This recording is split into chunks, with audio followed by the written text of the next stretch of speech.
вновь появление на публике Дондон Кадырова. Предлагаю начать именно с первой темы. Рад приветствовать на прямой связи со студией нашего первого гостя. Муса Ломаев, правозащитник, блогер, общественный деятель Ичкерии. Муса, рад приветствовать. Да, добрый день. На ваш взгляд, вопросу появления на публике Дондон Кадырова следует уделять особое внимание или нет?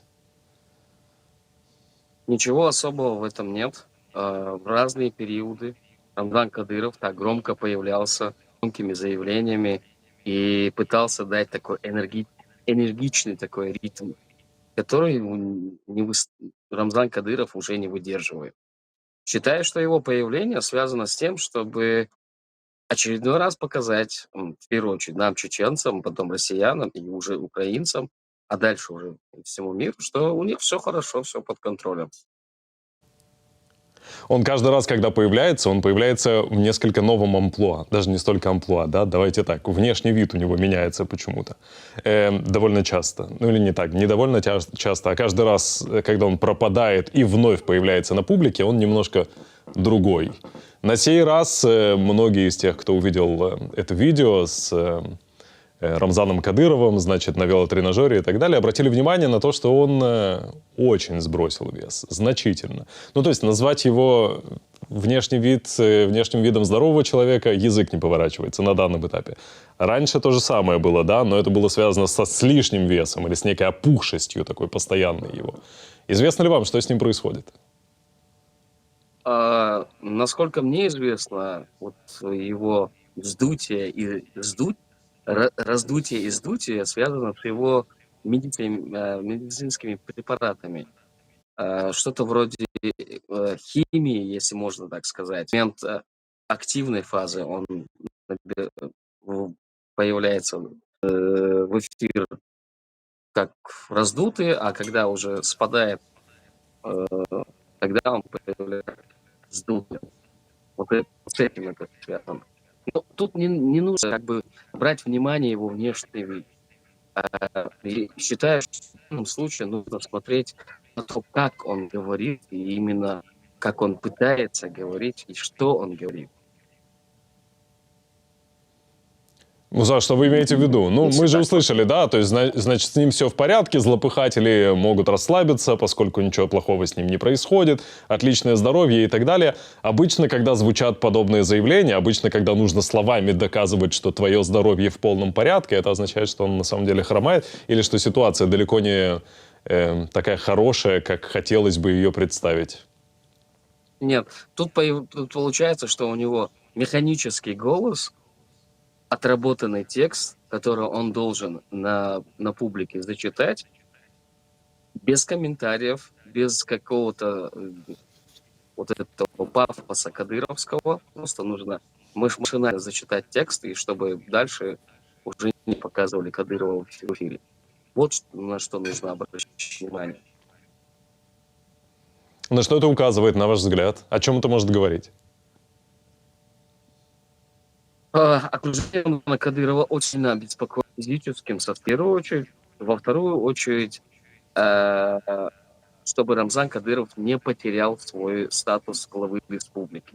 Потому что после того, как семья Рамзана Кадырова пострадает от того, что он статус главы республики, его ближайшее окружение будет кардинально в таком формате потерпевших, потому что они потеряют очень многое. Они потеряют свои должности, они потеряют кормушку, они потеряют финансы, они потеряют особый статус.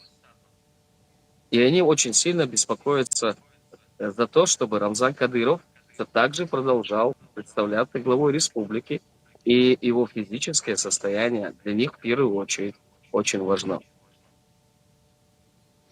После турецкого инцидента, это тот самый инцидент, я напомню нашим зрителям, если кто-то не в курсе, хотя сомневаюсь, тем не менее, напомню, когда Кадыров чуть не утонул. Каким-то образом изменилась ситуация с репрессиями в Ичкерии? Каким-то образом изменилась ситуация в целом, все, что связано с той системой, которую построил Кадыров, ну или для Кадырова построил Кремль? Нет, абсолютно, потому что никогда не было так, чтобы Рамзан Кадыров был привязан, или его окружение, или я была привязана к репрессивной машине, которая с 99-го, можно сказать, по сегодняшний день применяется против чеченского народа. Те люди, которые должны все это делать, те люди, которые производят пытки, унижения и прочее, они работают не на Кадырова, они работают на Министерство внутренних дел, Министерство обороны, на военных Российской Федерации. Поэтому от Рамзана Кадырова ничего не зависит в этом плане.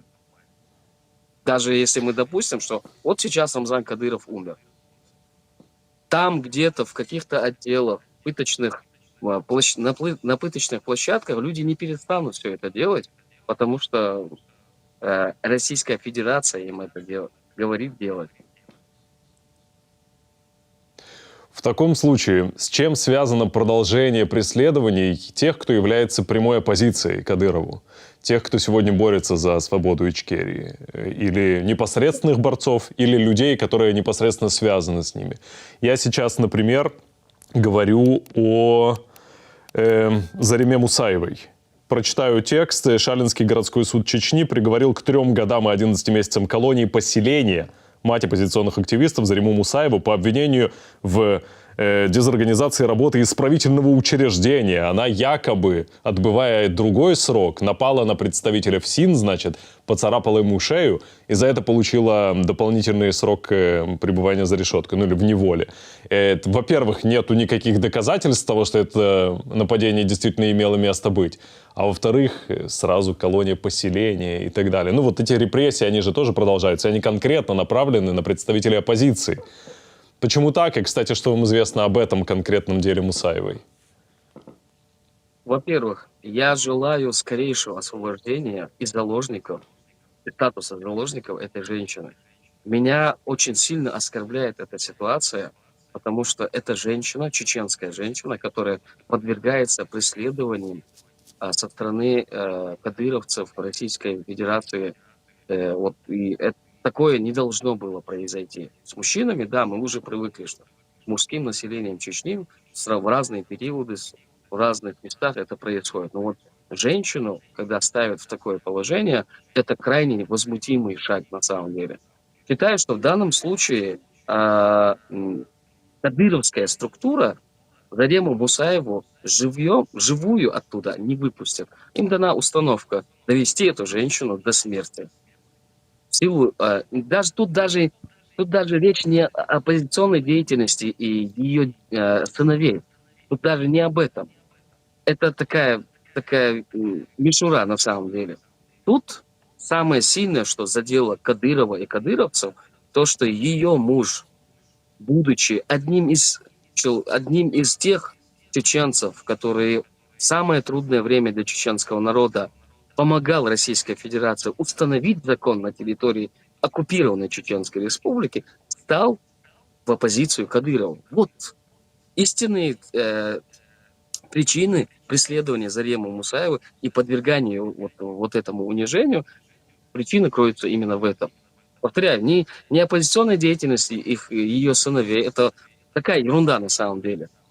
А истинные причины именно то, что ее муж был одним из первых чеченцев, которых Российская Федерация пригласила обратно в Чечню на высокие зарплаты, чтобы они помогли Российской Федерации установить российский закон на территории Чеченской Республики.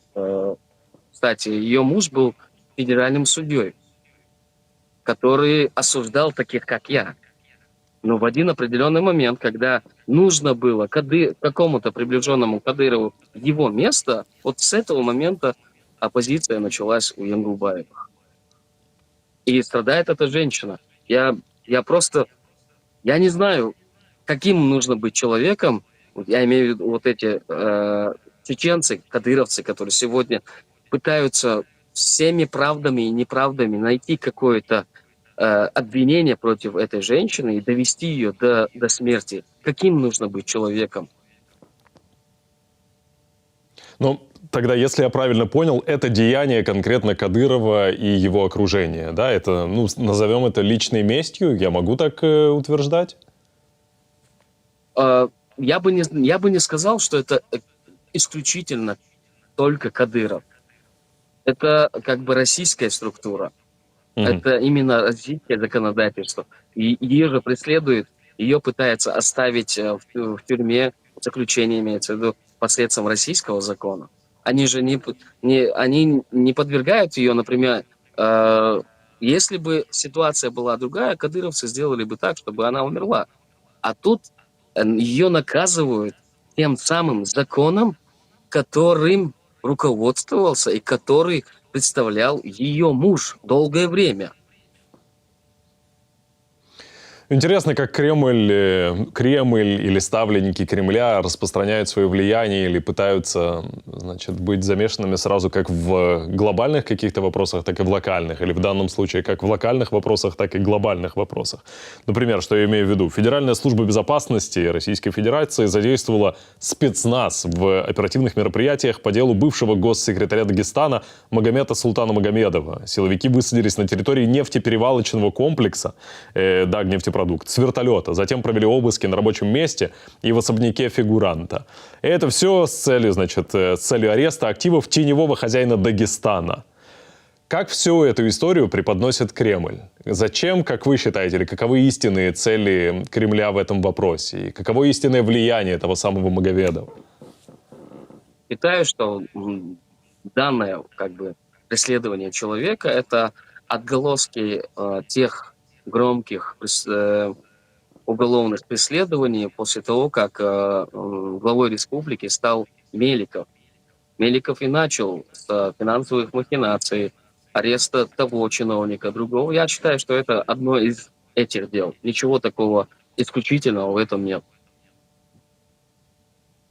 Тогда что в данном случае настолько вызвало интерес кремлевский или ФСБшный для того, чтобы начинать всю эту историю? Или развивать всю эту историю? Думаю, что, копаясь в этих финансовых махинациях, они дошли до очередного фигуранта. Там очень большие уголовные дела. Уже есть люди, которые получили даже пожизненные сроки, люди, которые получили средние сроки и изъяли то имущество, скрыли это имущество. Там как бы вот это дело все еще идет. Окей. Следует искать здесь составляющую на слово «Б» — бабки. Да. Окей. Кремлю это зачем нужно? Для того, чтобы все платили дань, кто обязаны это делать? Ну, в смысле, бей своих, чтобы чужие боялись и так далее. Или потому что на данном этапе уже серьезно не хватает денег на войну, а значит, нужно искать новые источники пополнения бюджета? Не думаю, что в данном случае Российская Федерация развернула эту акцию из-за того, что не хватает денег, потому что эта акция началась задолго до начала крупномасштабной войны в Украине. Но, думаю, сейчас все это на руку Российской Федерации, если встретить очередного чиновника и обнаружить там десятки чемоданов с деньгами. Для Российской Федерации это сейчас даже неплохой бонус на самом-то деле. Окей, ну еще одна тема, если позволите. Возвращаясь в семью Дондон Кадырова.